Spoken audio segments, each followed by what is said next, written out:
Hello, everyone. This is Melissa Mata. I am the Municipal Research Analyst here at CML. Thank you so much for attending today's webinar. And those of you who are elected officials who have registered will receive 1 university training credit. Today's PowerPoint presentation is available on our website, www.cml.org,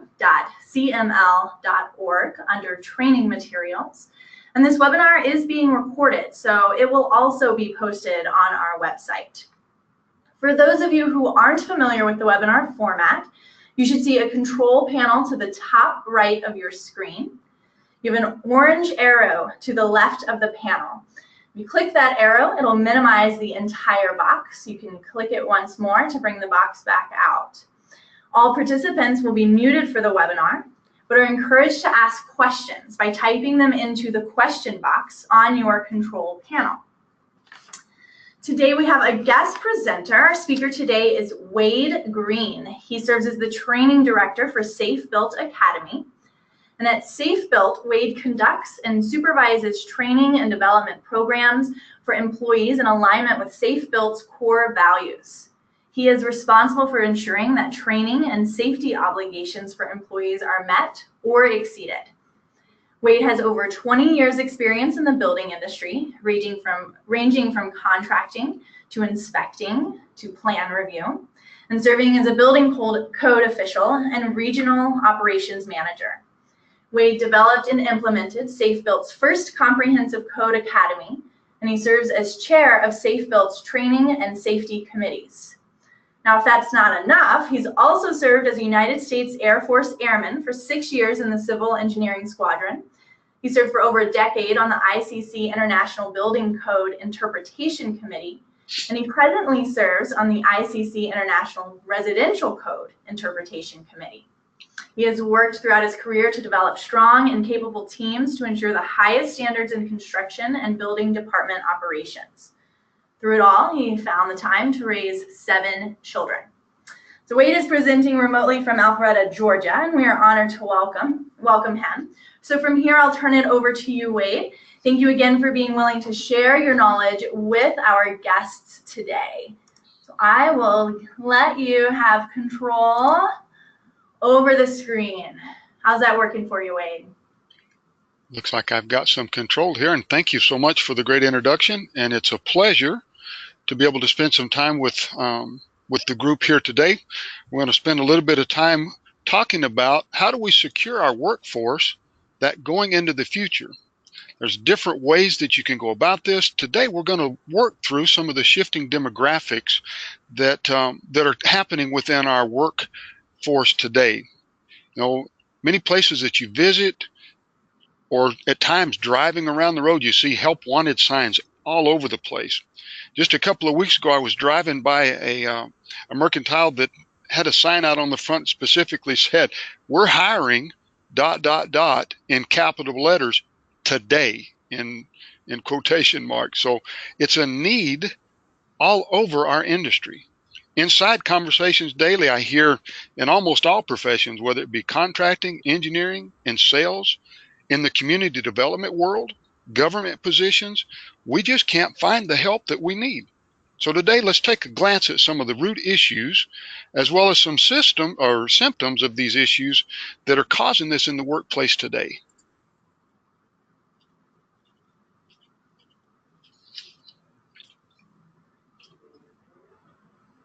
Apologize, we're having a little delay here. So let's start back here. How many of us have attended a colleague's retirement party lately? If you haven't, you most likely will in the very near future. With the baby boomer generation, that's those of us that were born between 1946 and 1964, are encroaching or have already gone over this 55-year mark. And it's going to dramatically increase over the next several years. In this age group, that's more exponentially are more likely to leave those positions that they're holding now for either retirement or to go into a private practice, or some of them will move into just a part-time liaison with their working relationship as well. As a result of this, that participation rate and the overall labor force growth rate will decline. With the exodus of these individuals in this age grouping is going to disproportionately affect the overall workforce composition, and we need to counter that and be proactive about it today. So today, let's discuss a few things. Our objectives today, we want to talk about demographics as a catalyst for succession planning. So let's look at the demographics of today's workforce. We're going to gain a little better understanding of the cyclical nature of the workforce, who and when enter the workforce, the time that they spent within the workforce, and then some of the exit planning that takes place as well.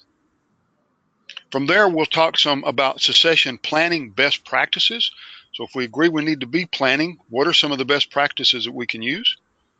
And then lastly, we'll discuss developing a workforce pool with that succession plan.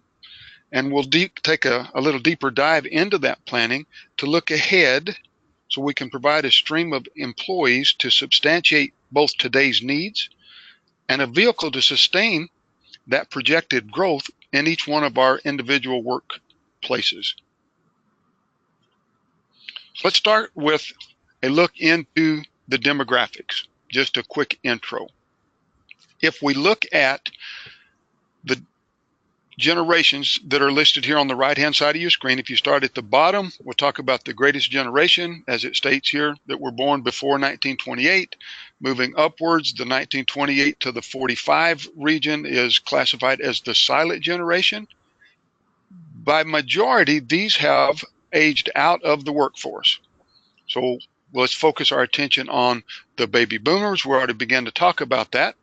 The Generation X, those that were born from 1965 to 1980, and then the millennials that were born from 1981 to 1987 are the bulk of our workforce of today. So if we look at our graph, start with that red and move leftward, we'll see from 75 million, Generation X at 65, millennials blossomed up again at 79, and then the Generation Z that is coming behind that drops back down to the 73 million. So as we break that down and look at the demographics, let's look at some trends going forward. So three of the major trends are aging, slowing growth, and then that labor workforce participation rate. So let's start with the aging end of it. It's a major factor in the labor market, both behavior and as the aging of the labor force is going to dramatically lower both the overall labor force, that participation rate, and the growth of the labor force itself. These aging baby boomers will force the dramatically lower both the overall labor workforce participation rate, simply because that's a large piece of the pie, and that growth of the labor force, or the new members of the demographic that are added on the labor workforce. So we'll look from left to right in that aspect, those that are coming in, and then to the right-hand side would be those that are aging out.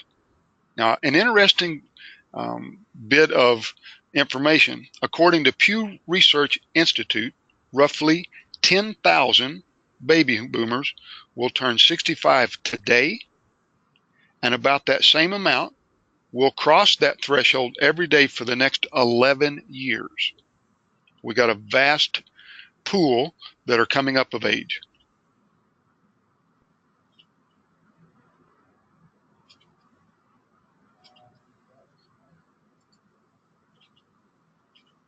There we go. So the labor workforce participation, I apologize, we've got a lag in this, so bear with me and we'll try to make sure we stay on course here. So the next thing we want to look at, we talked about aging, we want to talk about slowing growth. That high rate, or the growth rate of individuals that were entering the labor workforce during the period between 1970 and 1990 has been replaced with a much slower growth rate since 2000. And this trend is expected to continue.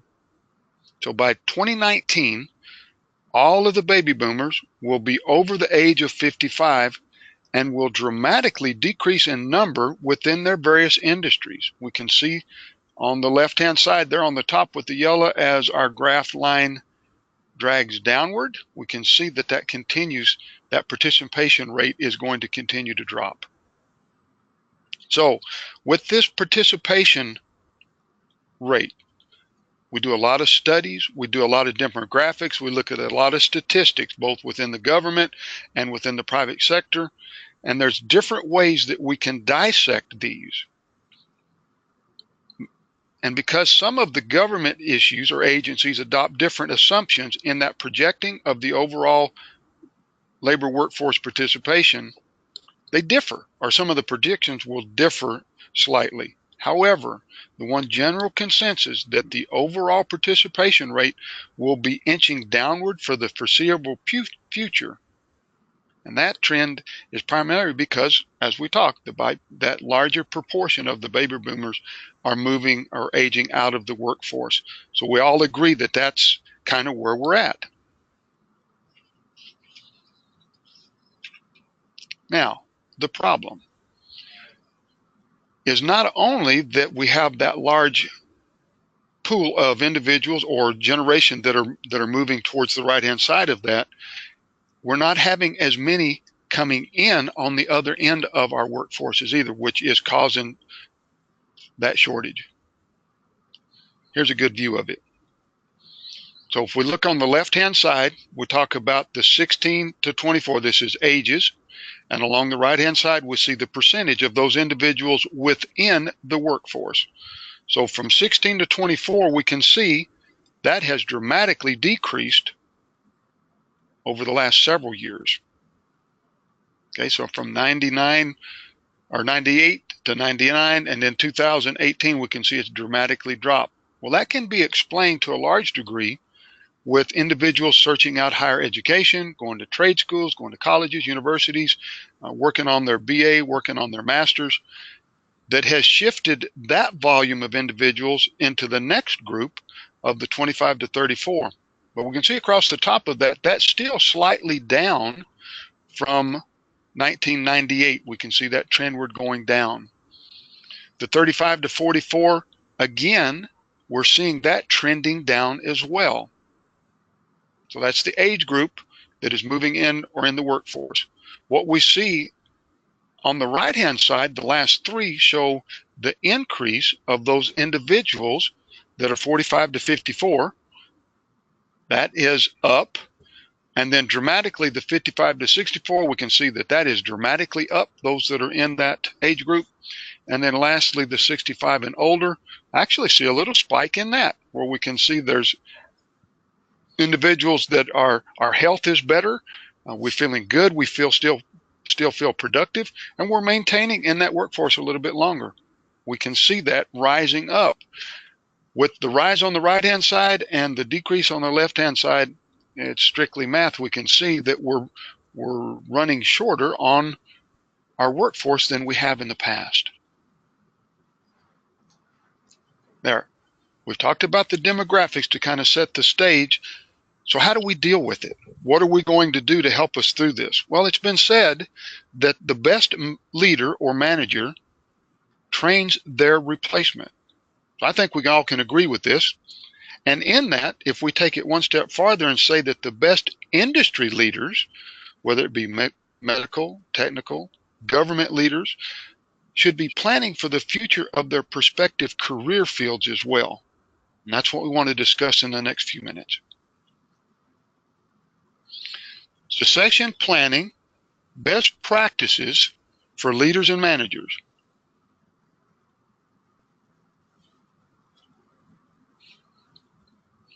So what is succession planning? Well, it's a process for identifying and developing new leaders that can replace old leaders when they leave.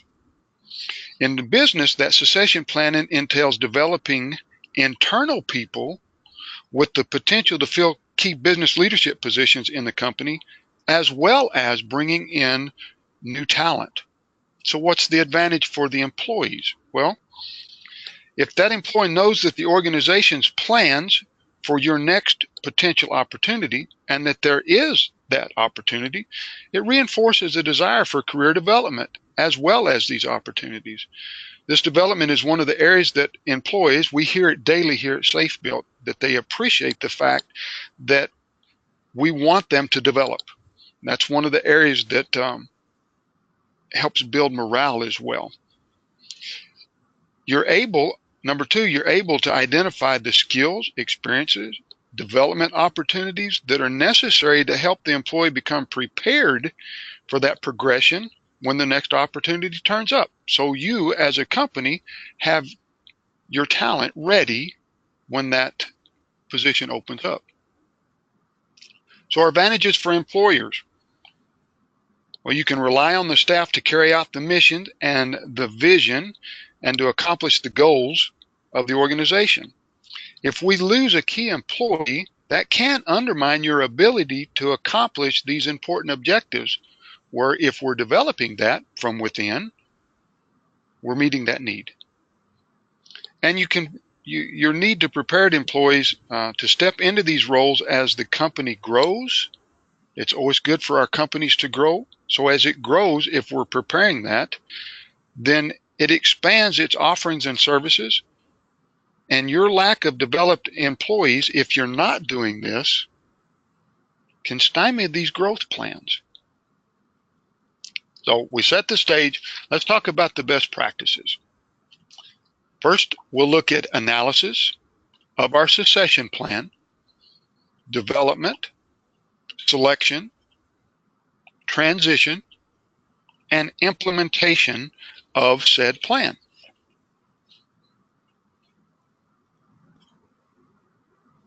Let's begin with the analysis. First of all, we want to discover what are the challenges that this individual company is going to encounter over the next 4 to 6 years. What are the skills and the experiences that these leaders, managers, and workforce will need to take that company past those hurdles? What is the time frame of this plan? In other words, where are we at as an organization to be ready for this plan?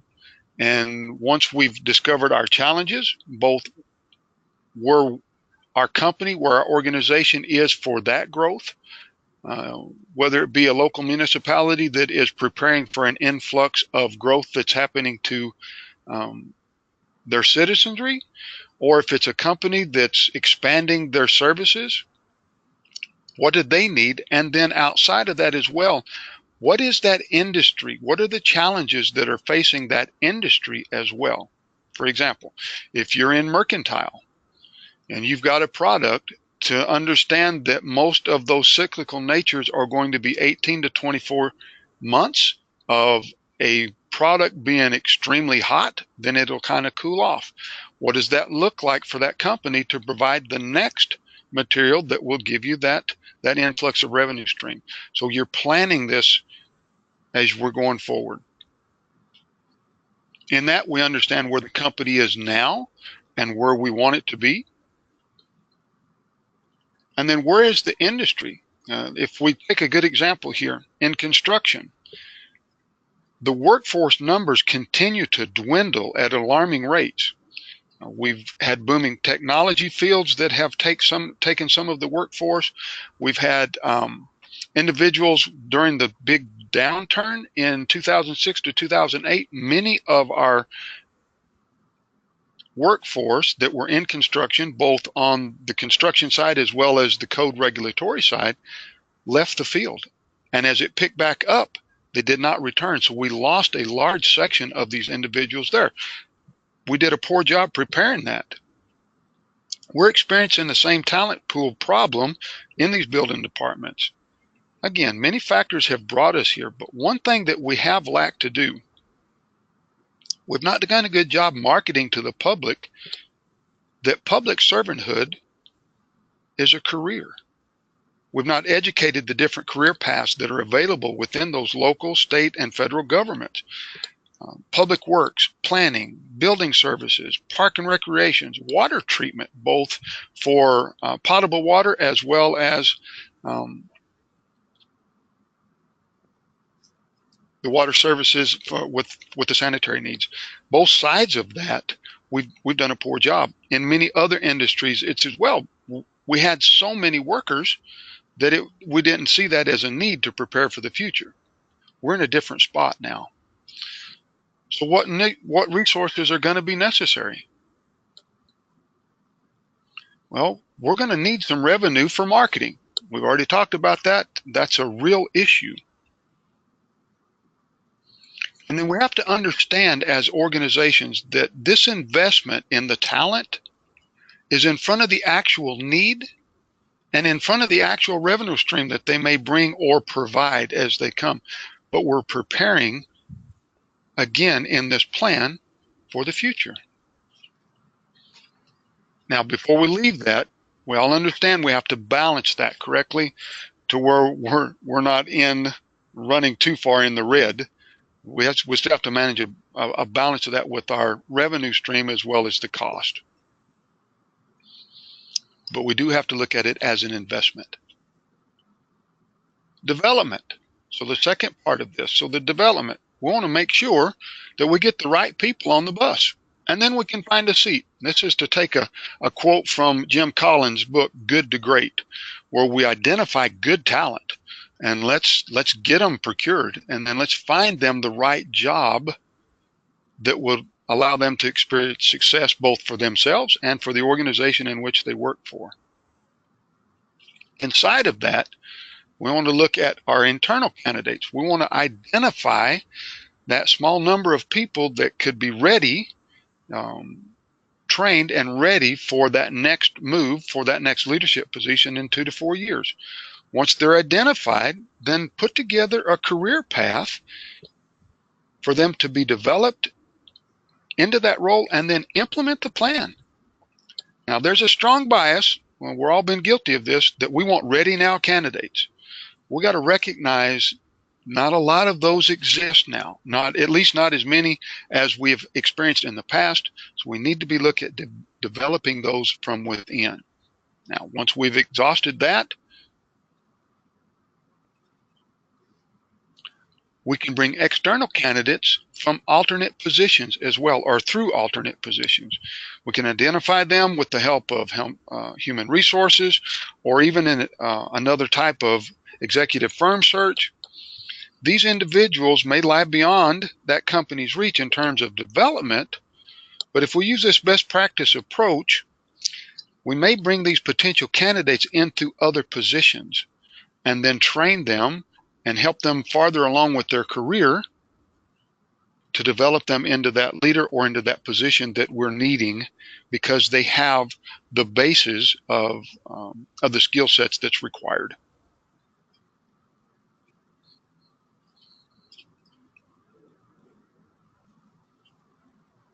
All right, so we've developed. Now we're looking at the selection. So it's here in SafeBelt, we always look, if at all possible, internally with that talent before we look externally. And it's not so much that we favor it over, it's just that that culture that we provide or that we work within, we want to protect as best as we possibly can. And that's an easier avenue to do with the internal candidates that you've got within the company. They know, you know, the dynamics. As we move forward with that, some of our internal may know some other external candidates that could help out with this as well. That's another route. We actually utilize a method where if one of our employees recommends or brings in another candidate that are brought in, there's a reward system for that as well. And that has worked very well for us in different avenues. So once we've identified the both of these, then we ask for presentations to be given and or interviews to be done. Now, if we've done a really good job preparing our internal candidates, that's going to provide itself pretty quickly, right? But this best selection practice always involves inviting all of the candidates in and going through that interview session instead of just deciding that's what we're going to do. Well, if we don't find an individual internally, then again, we would look externally. With those comes some uncertainty. and it runs both directions. As an organization, you're not really sure about where the external candidate lies, how well are they truly going to fit within the culture, what are they going to bring in. So there's some uncertainty, but it's the same with the candidate, right? So if we provide a good succession plan and that we have an action plan during our onboarding, then we can minimize that risk and cause the higher availability of success to come in. A lot of it is how we handle that as we bring in individuals into the organization. Now, we've selected, let's talk a little bit about that transition. Now, onboarding or getting up to speed on the job, we look at that as about the first 12 months of their tenure, whether it be the internal or the external candidate. Now, both of them are going to be dealt with or worked with separately or in a different manner. But if we can, as an organization, if it can be a significant time with an outgoing employee to complete that handoff before the successor's first day, you have gained quantum leaps on the opportunity for success. In many cases here at SafeBuild, if we have an individual that is being promoted, we'll overlap that time. So that's a smooth transition between the existing employee that is moving into a promotion and the individual that is moving into backfill behind them to provide that type of transition works the best as we found it. So we want to, again, plan for that first year. This refers to the process, again, of getting up to speed. But the most two critical practices here are for the organization and the successor to agree on a plan for the first year that includes measurable metrics and milestones. We want to take the feeling out of this and have some measurable metrics that we can agree on. And then that active engagement of the entire leadership, so to be sure everyone is working off of that same playbook. That's extremely important.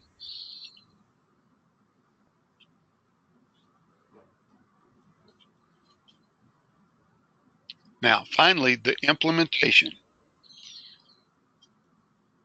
When this hands off, this represents a time when our company organization is extremely vulnerable.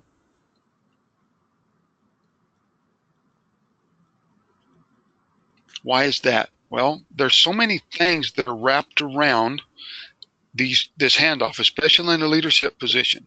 The politics, the intrigue that surrounds them, the complex nature of the leadership position. How are they going to function? And frankly, the dynamic nature of the companies. So with all of these, it's pretty obvious we're in a time of some vulnerability. So what do we do with that? Well, if we craft that thoughtful and strategic approach to this succession, and the organization's leadership fully addresses its governance responsibility and sets the new leader on a strong course towards the future success, then we've got the best chance for this plan to work and for this the succession to be complete and to promulgate itself as we go forward as well. Now, we've discussed several of the root issues for needing the succession plan. We've talked about the demographics. We've talked about the best practices for the succession planning. Let's spend the rest of our time here today looking at 3 areas to execute that succession plan. First of all, we want to talk about developing the workforce pool, some parts and pieces here. So leaders and managers, we want to identify those potential leaders and the managers that are within the organization. There's some things to look for. We've got individuals inside of the organization that have some skill sets and they have some characteristics that fit your culture well, that understand your business well. So if we identify those, talking about propensity to lead, are they authentic? receptive to feedback? Do they have some learning agility, a cultural fit, passions for results? Does that individual, are they driving towards results? Are they adaptable? Do they have conceptual thinking? Can they help you with a startup, a different deliverable? Do they bring out the best in others? And can they navigate ambiguity?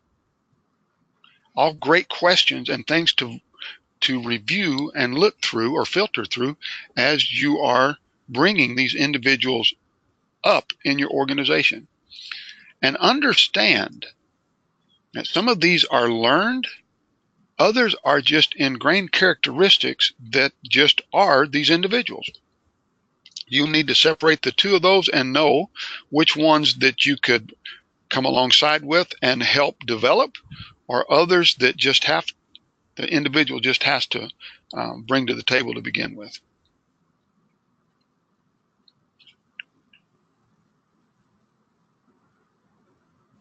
We got ahead of ourselves. So we want to ensure as we go forward with these that we have an internal training program.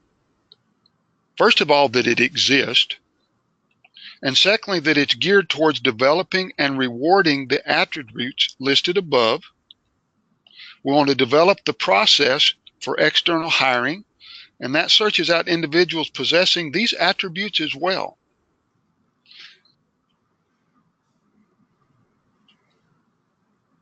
All right, let's look at our workforce. So developing our workforce. If we have this training, if we continue to invest in our existing employees and in their development and in their career pathing, then we're going to develop a very strong trust between the organization and their employees. They know you care. It's been said years ago that individuals aren't really concerned or as concerned about how much you know until they know how much you care. And I firmly believe that. And I think this is an avenue that we can demonstrate that trust in our employees. So we want to have that training program developed. It has to exist. We have to continue to refine it. Here at SafeBuilt, we've got a training program that we brought on some years ago that we train residential inspectors. It's a year-long program. We bring them in. We provide them with both on-the-job training as well as the academic side of things. We measure it. We continue to have that mentor as well as field trainers that work with the individual.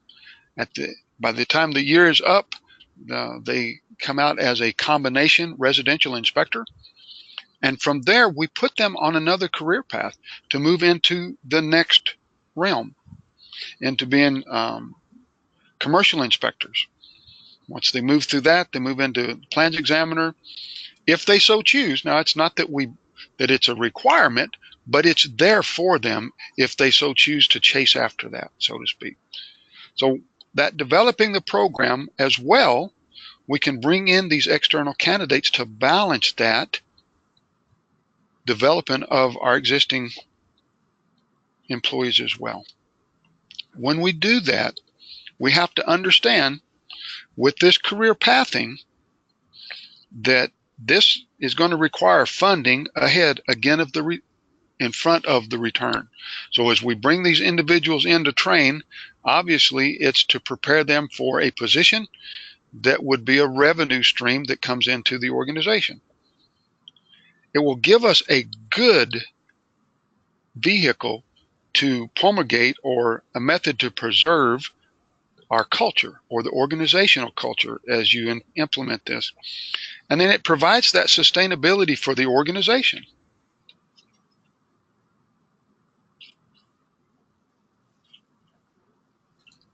Now, here at SafeBuilt, and part of your succession plan should involve these paths for advancement.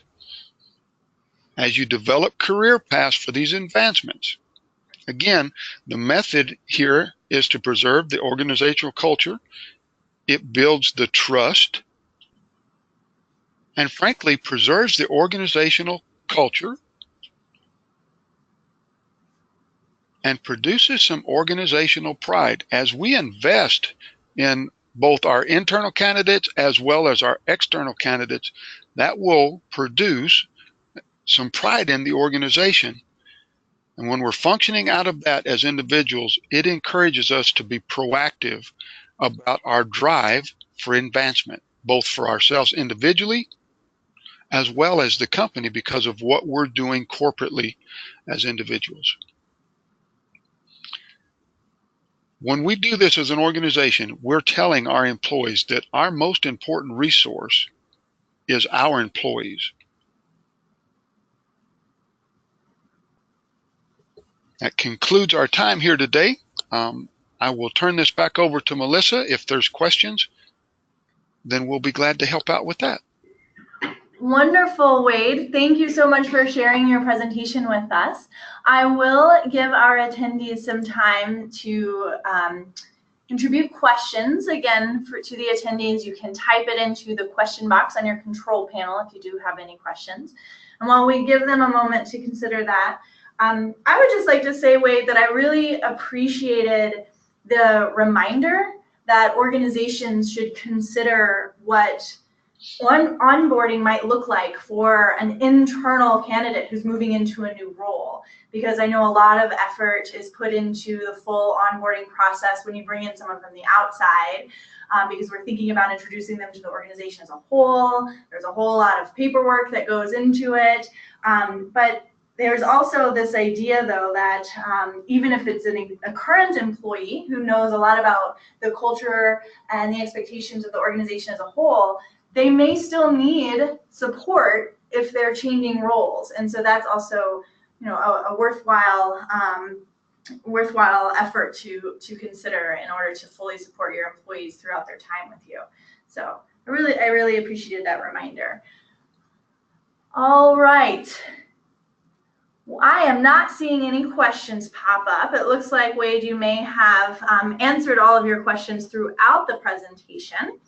So with that, we will wrap it up. So attendees, once more, you can find the PowerPoint and the recording of this training on our website by next week under the training materials.